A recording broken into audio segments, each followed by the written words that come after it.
Welcome to the Tuesday edition of In Play. After Monday's shootings at Washington's Navy Yard, Democratic Senator Dick Durbin weighed in on the tragedy. If we value our right for ourselves and our families and our children to be safe, if we value this Constitution, if we value the right of every American to enjoy their liberties with reasonable limitations, then we need to return to issues that are of importance. He's talking about gun control, but as tragic as Monday's shooting was, don't count on any new gun laws to come out of it. Here's 3 reasons why. First, after every mass shooting, there's a renewed debate on gun control.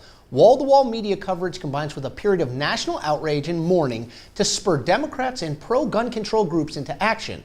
But the talk eventually fades, and polling on gun control returns to its pre-shooting levels. Second, if Newtown can't change gun laws, nothing will. Remember that 20 children were killed in a Connecticut elementary school last December.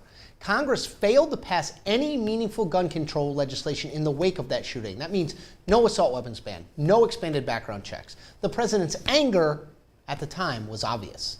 This was a pretty shameful day for Washington. And the makeup of Congress is the same now as it was during the wake of Newtown. Democrats hold a majority in the Senate, but are hamstrung by geographic and electoral concerns. Republicans still control the House of Representatives. Finally, just look at the states and how they've acted since the Newtown shootings.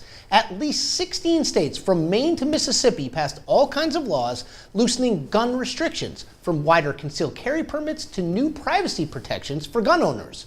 And in Colorado, which is one of the few states that actually tightened gun laws after Newtown, 2 state senators were recalled and kicked out of office last week for backing that effort. The president of the Brady Campaign to Prevent Gun Violence said Monday that, quote, "No one tragedy, no matter how horrible, is going to be enough to create the sustained public will that's necessary to create change on this issue." Still, the proponents try. Connecticut Democratic Senators Richard Blumenthal and Chris Murphy will try to reignite the conversation Wednesday in the Capitol, holding a press conference to call for universal background checks.